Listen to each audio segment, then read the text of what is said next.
계속해서 갈라디아서 말씀, 오늘은 네 번째 시간입니다. 갈라디아서 3장 1절부터 6절까지의 본문 말씀 가지고요, 중심으로 십자가에 못 박히신 예수 그리스도라는 제목으로 말씀을 함께 나누도록 하겠습니다. 제가 가진 신약 성경으로 신약 성경 304쪽에 있고요, 먼저 제가 3장 1절부터 6절까지만 먼저 봉독해 드리도록 하겠습니다. 어리석도다 갈라디아 사람들아, 예수 그리스도께서 십자가에 못 박히신 것이 너희 눈앞에 밝히 보이거늘 누가 너희를 꾀더냐? 내가 너희에게서 다만 이것을 알려 하노니 너희가 성령을 받은 것이 율법의 행위로냐 혹은 듣고 믿음으로냐? 너희가 이같이 어리석으냐? 성령으로 시작하였다가 이제는 육체로 마치겠느냐? 너희가 이같이 많은 괴로움을 헛되이 받았느냐? 과연 헛되냐? 너희에게 성령을 주시고 너희 가운데서 능력을 행하시는 이의 일이 율법의 행위에서냐 혹은 듣고 믿음에서냐? 아브라함이 하나님을 믿음에 그것을 그에게 의로 정하셨다고 함과 같으니라. 아멘. 갈라디아서를 함께 필사해 가면서 이 서신을 살펴보고 있습니다. 도표를 다시 한번 보시겠습니다.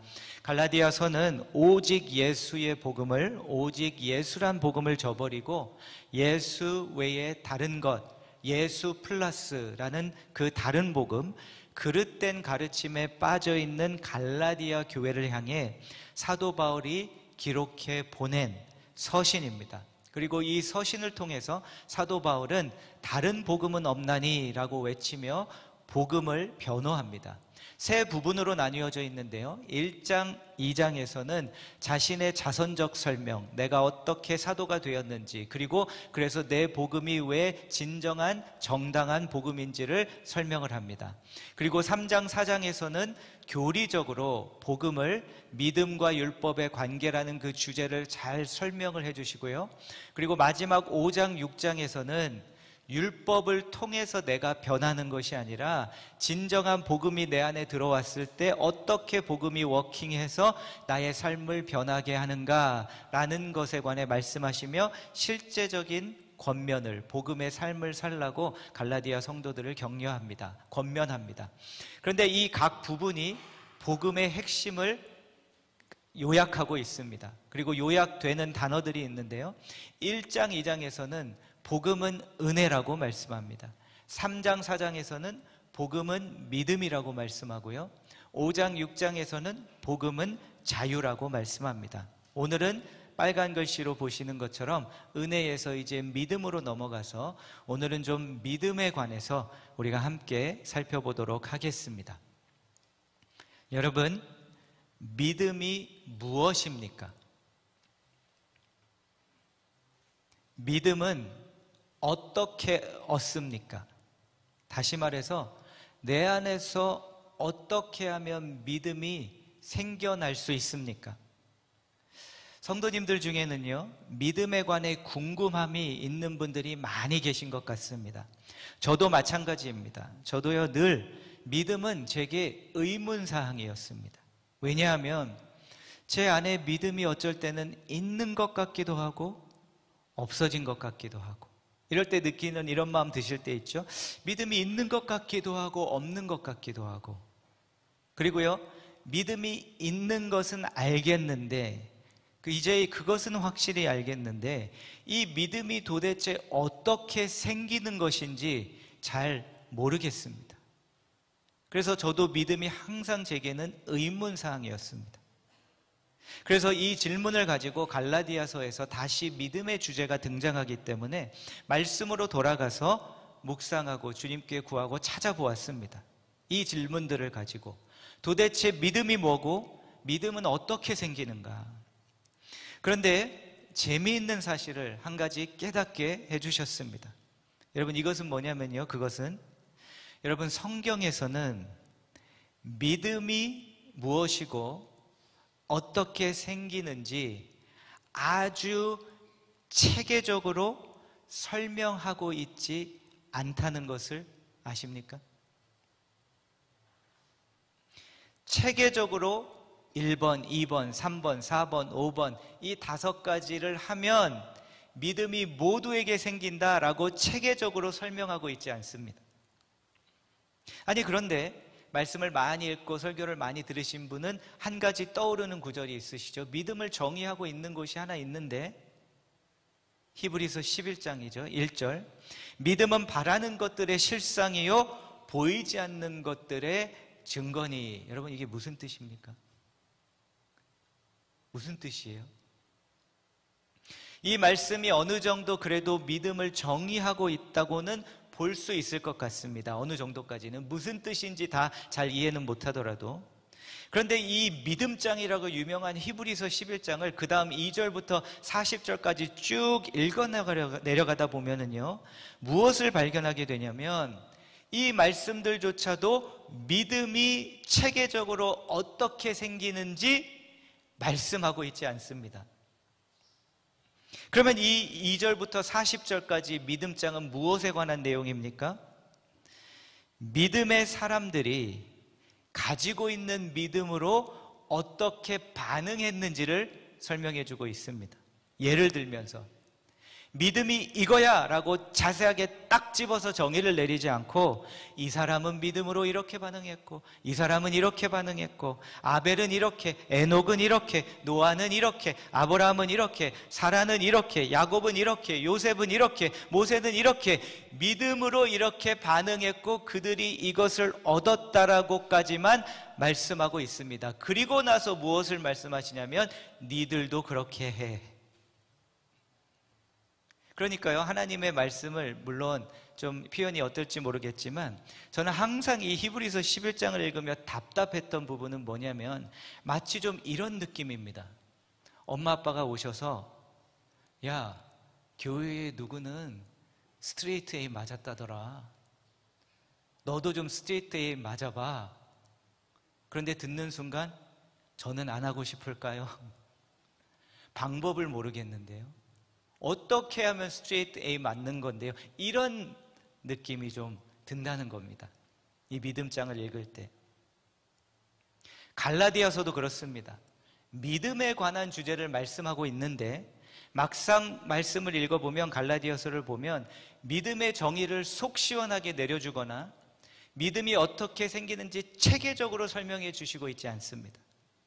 그런데 이것도 이유가 있습니다. 왜냐하면 갈라디아서는 믿음이 없는 이들에게 이렇게 하면 믿음이 생기는 거야 라고 말씀하시는 책이 아니라 이미 믿음이 있는 이들에게 너희들이 그 있는 믿음을 잊어버렸어. 그렇기 때문에 너희들이 이미 소유하고 있는 믿음을 기억해 상기시켜주는 그러한 대화이기 때문에 그렇습니다. 그래서 믿음에 대해서 속 시원하게 처음 듣는 이들에게 말씀하시는 것처럼 차근차근 하나하나 순서대로 체계적으로 말씀하고 있지 않고요, 같이 사도 바울과 공유한 그 경험을 그냥 다시 돌아보고 있습니다. 그때 믿음을 너희들이 가졌을 때 이러지 않았느냐, 나도 그랬고 너희들도 그러지 않았느냐 하며 그냥 상기시키고 있다는 것입니다. 좀 이런 겁니다.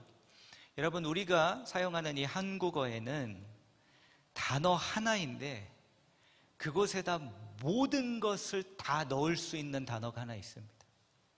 우리 교회에 그 단어 많이 사용하시는 권사님 한 분이 계신데요, 그 단어가 뭐냐면 거식입니다.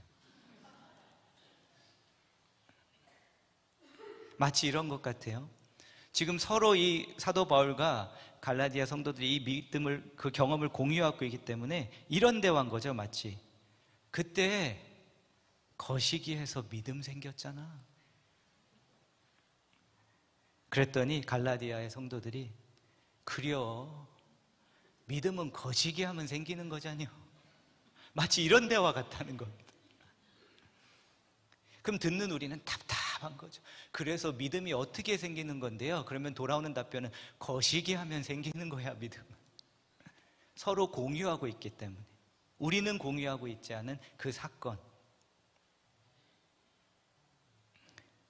그런데 그럼에도 왜 이렇게 속 시원하게 믿음에 관해 말씀하고 있지 않는가 이유를 주님께 구했는데요, 한 가지를 발견하게 해주셨습니다. 그것은 뭐냐면요, 왜 그러냐면 성경에서 왜 그러냐면 믿음은 지식이 아니기 때문에 그렇습니다. 그리고 믿음은 공식이 아닙니다. 믿음은 뭐냐면요, 일어나는 사건입니다. 갈라디아서 시리즈에서 이미 말씀드린 것처럼 믿음은 일어나는 사건인데 하나님께서 일으키시는 사건입니다. 그렇기 때문에 이 사건이 공식대로 딱딱 맞춰서 일어나지 않는 겁니다. 그러면 우리는 믿음에 대해서 도저히 얻는 길을 알 수 없는 것인가? 또 그것은 아닙니다. 왜냐하면 성경을 보면 믿음을 갖게 된 이들에 관한 말씀들을 읽다 보면 공식이 깔끔하게 나오지는 않지만 패턴은 나옵니다. 공식과 패턴은 다르죠. 그리고 갈라디아서도 마찬가지입니다. 갈라디아서를 보면 믿음을 갖게 된 이 갈라디아의 성도들과 사도 바울의 대화를 통해 그들이 믿음을 갖게 되었을 때 어떤 패턴이 일어났는지를 찾아볼 수 있습니다. 그래서 오늘은 말씀을 통해서 이 패턴을 좀 찾아보고 패턴을 찾은 후에 공식은 아니지만 귀납적으로 믿음에 관해 한번 결론을 맺어보겠습니다. 다시 본문으로 돌아가서 갈라디아서 3장 2절입니다. 내가 너희에게서 다만 이것을 알려 하노니 너희가 성령을 받은 것이 율법의 행위로냐 혹은 듣고 믿음으로냐. 여기서 첫 번째 패턴 한 가지가 보입니다. 도표를 보여주시면요, 믿음이라는 것이 언제 이들에게 일어났냐면 들었을 때 일어났다는 패턴을 우리가 발견할 수 있습니다. 믿음은 무엇인지는 다 모르겠지만 들을 때 일어나는 사건입니다. 그런데 로마서 10장 17절에 가면 믿음을 갖게 된 그리스도인들에게 이 패턴이 반복돼서 일어나는 것을 볼 수 있습니다. 로마서 10장 17절, 그러므로 믿음은 들음에서 나며 들음은 그리스도의 말씀으로 말미암았느니라. 똑같은 말씀을 하고 계시죠. 들을 때 믿음이 일어난다고 말씀합니다. 그런데 갈라디아 말씀으로 다시 돌아가면은요, 들었을 때 믿음이 일어나는데 들었을 때 믿음이 일어나는 것만이 아니라 또 한 가지의 사건이 동반한다고 말씀하고 있습니다. 3장 5절, 너희에게 성령을 주시고 너희 가운데서 능력을 행하시는 이의 일이 율법의 행위에서냐 혹은 듣고 믿음에서냐. 들을 때 믿음이 일어나는데 그 다음 도표를 보여주시면 동시에 일어나는 일이 한 가지 있다고 합니다. 성령을 경험하게 된답니다. 그런데 여기서는요, 여러분, 조금 신학적인, 교리적인 좀 배경과 설명이 필요합니다. 성령님께서 들었을 때 믿음이 일어나시는데 그때 들었을 때 오셔서 함께 하시는지 아니면 듣기 전에 내 안에서 이미 일하고 계신 건지 이것을 정확히 알 수는 없습니다. 왜냐하면 우리는 그것을 체험하는 우리에게는 체험이 일어난 후에 성령님이 일하셨다는 것을 깨닫게 되니까, 체험을 우리 편에서 체험할 때까지는 모르기 때문에, 하지만 성령님께서 이미 일하고 계실 수도 있고 그 순간 일하실 수도 있는 겁니다. 그런데 확실한 것은 들었을 때 믿음이 일어나는데 그냥 되는 것이 아니라 성령님께서 같이 일하시고 함께 하시는 일이 같이 일어난다는 것입니다. 그러면 듣고 성령님께서 일하실 때 믿음이 일어나는데 뭘 들었을 때 일어나는 겁니까? 제 설교를요? 아니면 성경 지식이 아주 박식한 분의 성경을 설명할 때? 로마서 10장 17절로 다시 돌아가면요, 그러므로 믿음은 들음에서 나며 들음은 그리스도의 말씀으로 말미암았느니라. 그리스도의 말씀으로 말미암았다. 그런데 그리스도의 말씀으로 말미암았다는 게 무슨 뜻입니까? 영어를 보시면요, The word about Christ. 그러면 무엇을 들었을 때 믿음이 생기는 겁니까? 예수님에 관한 말씀을 들었을 때, 성령님께서 일하셔서 내 안에서 나도 설명할 수 없는 신비적인 놀라운 일이 일어나 믿음이 일어나게 하시고 믿음을 일으키시는 것이 주님께서 믿음을 주시는 패턴이라는 것입니다. 그래서 사도 바울은 3장 1절에서 무엇을 그들에게 기억하게 하냐면요, 어리석도다 갈라디아 사람들아, 예수 그리스도께서 십자가에 못 박히신 것이 너희 눈앞에 밝히 보이거늘 누가 너희를 꾀더냐. 다시 말해, 그때 너희들이 예수 그리스도에 관한 메시지를 듣고 나에게 그 예수 그리스도가 보여서 성령님이 일하시며 너희 안에 믿음이 일어나 예수 그리스도를 오직 예수로 영접을 했는데 지금 왜 다른 것을 보고 있느냐 라고 말씀하고 있습니다. 도표를 한 번 더 그 다음 보시면, 그래서 믿음은 들을 때 일어나는 것인데 다른 것을 들을 때 일어나는 것이 아니라 예수 그리스도에 관한 말씀을 들을 때 믿음이 일어난다는 것입니다. 그래서 믿음은 우리에게 일어나는 사건입니다. 하나님께서 일으키시는 사건이라고 표현하는 것이 더 정확합니다. 그리고 그 사건은 언제 일어나냐고요? 다시 한번, 예수 그리스도에 관해 들을 때. 그래서 믿음의 핵심은 내가 아닙니다. 그리고 믿음이 일어날 수 있는 방법도 아닙니다. 믿음은. 그럼 믿음의 핵심은 무엇입니까? 누구시냐가 정확하겠죠? 예수 그리스도. 그래서 우리가 잘 아는 요한복음 3장 16절을 보시면, 하나님이 세상을 이처럼 사랑하사 독생자를 주셨으니 이는 성경 지식을 믿는 자마다가 아니라, 어느 하나를 깨달아야가 아니라, 그를, 누구를요? 예수를 믿는 자마다 멸망하지 않는다고, 그리고 영생을 얻는다고 말씀합니다. 그렇기 때문에 믿음은 내가 어떻게 해서 무엇을 풀어서 내가 만들어내는 것이 아니라 어느 한 분께 나아가는 겁니다. 그게 누구십니까? 예수. 그리고 그분에게 반응하는 것입니다. 그분에 관한 이야기를 듣고 내가 반응하고자 하는 마음이 일어나기 때문에. 그렇기 때문에 믿음은 예수에게 반응하는 것이 믿음입니다. 그런데 이 반응은요, 지식을 깨닫는 것으로 시작할 수는 있지만 지식으로 깨닫는 것이 아니라 이것은요, 만남입니다. 인격적인 만남. 요한복음 3장 16절을 보시면, 하나님이 내가 계획한 바가 있어서 좋을 것 같아서 아들을 주신 것이 아니라 세상을 이렇게 사랑하셔서, 밀접한 관계의 단어죠. 인격적인 관계죠. 사랑하셔서 그 아들을 주셨다는 겁니다. 그렇기 때문에 인격적으로 이 예수란 분께 반응할 때 믿음이 일어난다는 것입니다. 그래서 갈라디아서에 다시 돌아가면 2장 20절에서 사도 바울이 다시 너희들 우리 공유하고 있는 경험이 있지 않느냐 하면서 또다시 기억하게 하는 것이 뭡니까? 2장 20절에 밑줄 그은 단어를 한번 집중해 보세요. 내가 그리스도와 함께 십자가에 못 박혔나니, 그런즉 이제는 내가 사는 것이 아니요 오직 내 안에 그리스도께서 사시는 것이라.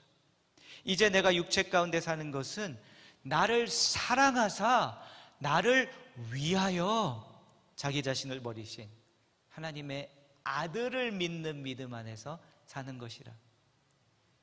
교리를 믿는 것이 아니라, 교회를 믿는 것이 아니라, 어느 한 진리, 성경에 나오는 다른 진리를 믿는 것이 아니라 이 예수라는 분께 반응하는 것이 믿음이고, 반응할 때 믿음이 내 안에서 일어난다는 것입니다.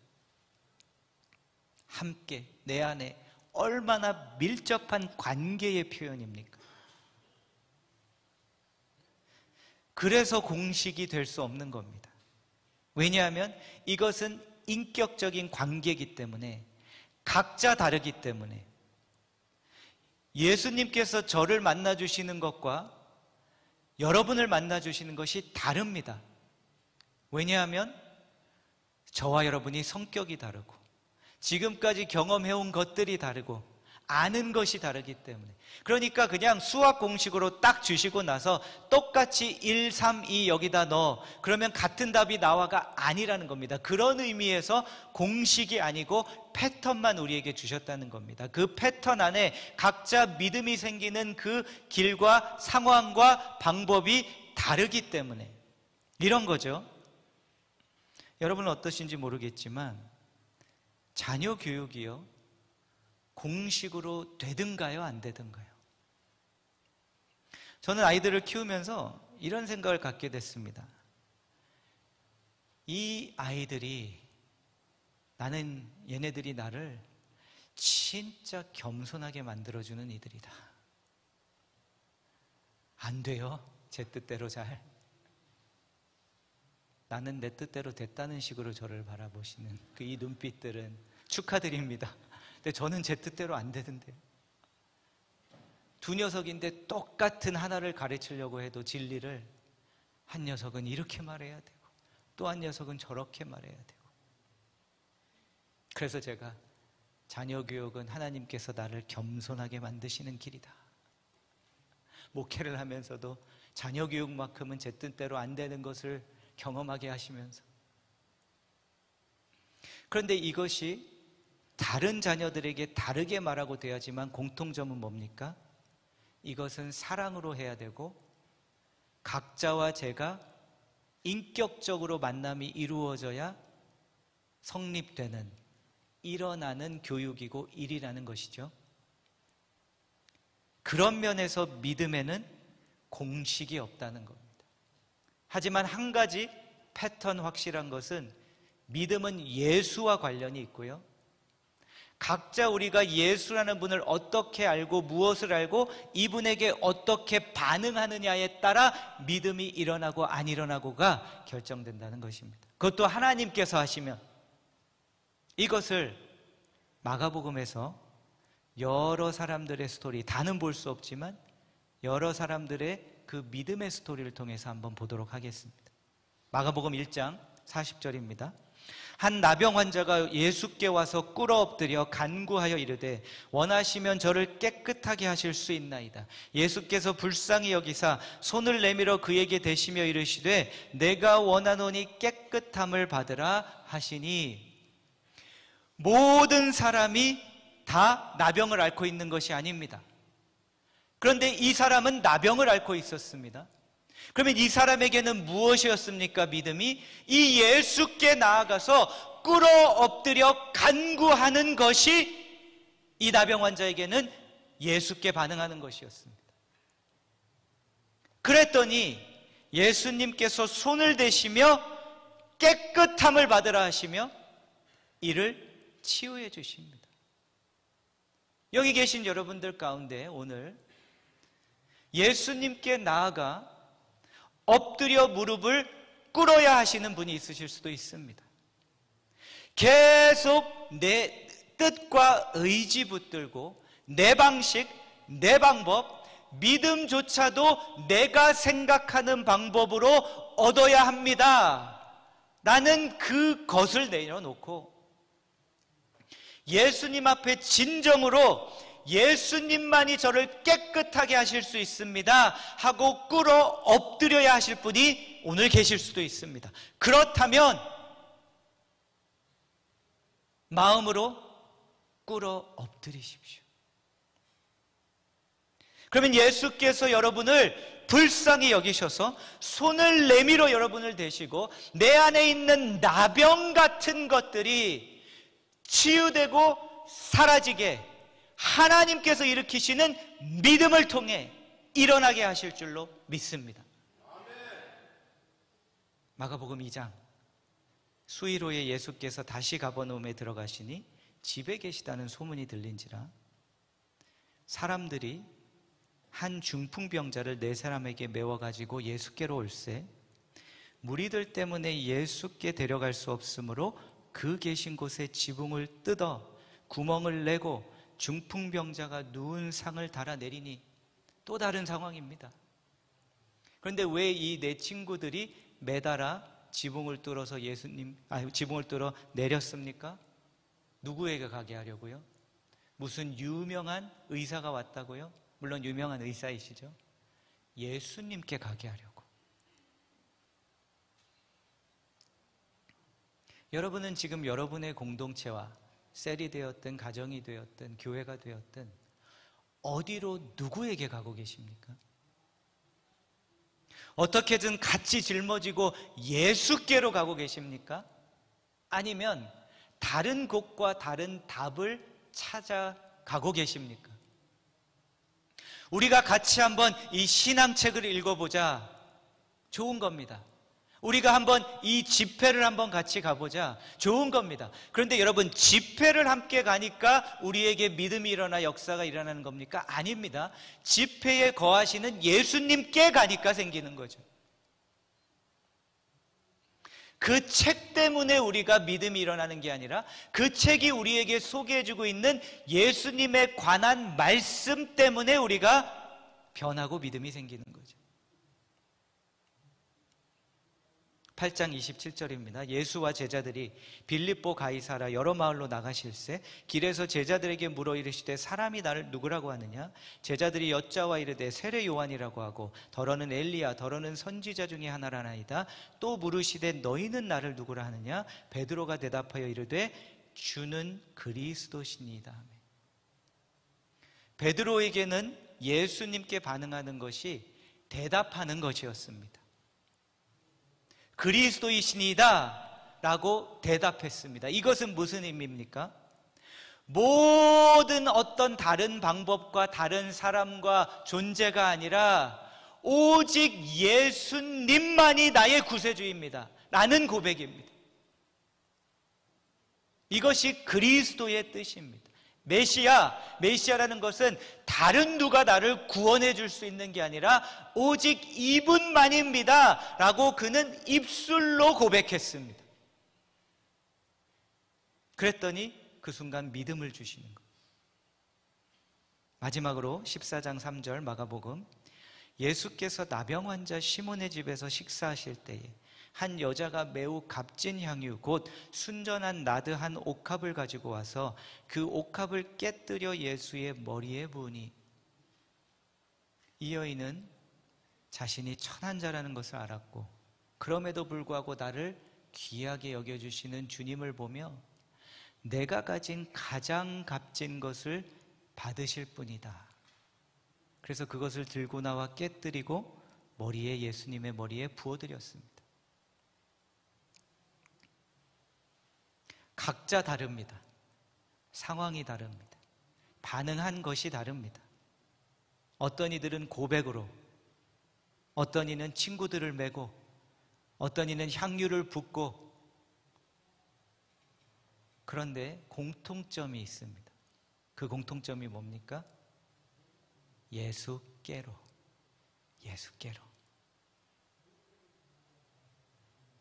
바로 이것이 공식이라고 표현할 수는 없다면 바로 믿음의 패턴입니다. 내가 믿음을 만들어내는 것이 아니고요, 내가 무엇을 잘 지켜서 믿음이 일어나는 게 아닙니다.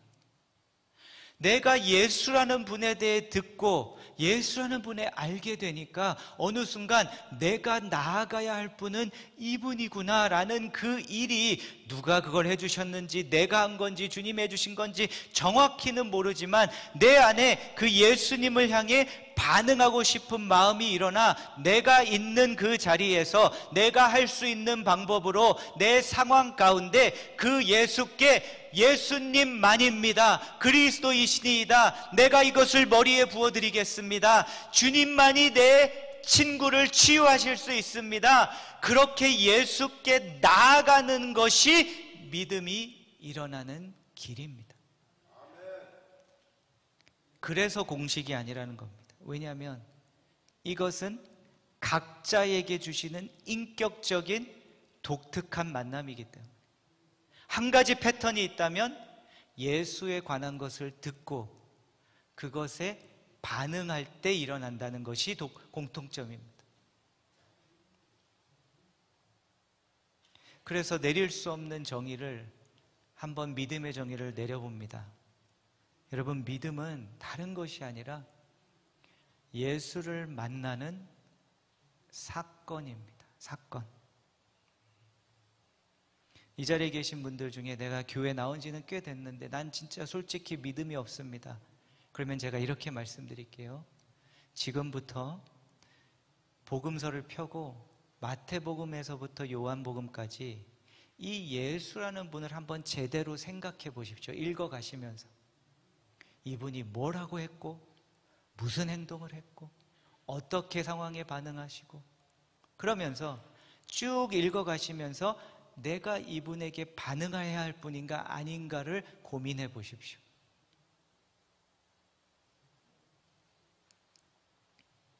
만약 나는 이미 믿음을 주신 자라면, 그런데 말씀드린 것처럼 이 믿음이 내가 있는지 없는지 모르겠다, 사라진 것 같다 고민하고 계시다면 뭘 해야 하겠습니까? 다시 시선을 갈라디아 성도들이 율법에 고정했다가 예수를 놓치고 믿음을 놓친 것처럼 내가 지금 시선을 고정하고 있는 것에서 눈을 떼고 다시 예수를 바라봐야 합니다.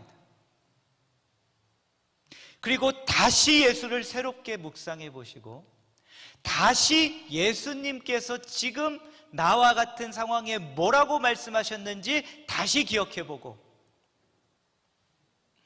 다시 그 예수님을 바라보며 집중하십시오. 그러면 이미 믿음이 안에 있는 자들에게는 믿음이 다시 솟아나지 않을 수가 없습니다. 매년마다 복음 시리즈를 상반기에 하면서도 제가 가슴이 계속 뜨거워지는 이유는, 그래서 제가 계속 매년 복음 설교를 하면서도 제가 제 잡을 지킬 수 있는 이유는, 파이어 당하지 않고 복음은 또 보고 또 보고 또 봐도 보지 못했던 새로운 게 있고, 보지 못하고 몰랐던 깊이가 있고, 또다시 봐도 가슴이 뜨거워지게. 왜냐면요, 믿음이 있는 자들에겐 그 일이 안 일어날 수가 없습니다. 딱 좋은 트리거가 되는 겁니다. 듣는 순간 와, 가슴이 뜨거워지는 겁니다. 이 사건은 어느 분에게는 지적으로 일어날 수도 있고, 어떤 분에게는 주체할 수 없는 감정으로 일어날 수도 있고, 어떤 분에게는 아주 밋밋한 아무 일도 안 일어나는데 앉아서 그냥 네, 예수님 말이 나도 모르게 나올 수 있습니다. 얼마나 우리 주님이 좋으십니까? 우리 각자를 독특하게 우리의 성격에 따라, 우리의 성품에 따라, 상황에 따라, 왜요? 사랑의 인격적인 관계로 다가오시니까. 그런데 그 일이 왜 일어나냐면 성령님께서 동반해 주시고 그 일을 함께 복음과 해 주시기 때문에. 그래서 오늘 기도하고요, 구합니다. 주여, 이곳에 모인 저와 여러분에게, 이곳에 모인 지친 주의 백성들에게 믿음을 일으켜 세워 주옵소서. 믿음이 일어나게 하여 주옵소서. 믿음 없이 살 수 없습니다. 믿음 없이 어떻게 버텨내겠습니까? 이 힘든 이민 생활을. 믿음 없이 주체하지 못하는 내 약한 자신의 연약함을 어떻게 이겨내겠습니까? 믿음이 필요합니다. 죄송합니다. 저는 지난 2년간 이상하게 뜨거운 마음이 멈추지 않아서 제가 외치고 부르짖는데요, 믿음이 없이 어떻게 살겠습니까? 믿음이 없이 어떻게 주의 일 하겠습니까? 이것은 내가 와서 1번부터 10번까지 주님 앞에 잘 해내야 주시는 것이 아니라, 찬양팀 나오시고요, 들었던 예수를 또 듣고 다시 보는데 그래 예수지 하면 일어나는 사건입니다.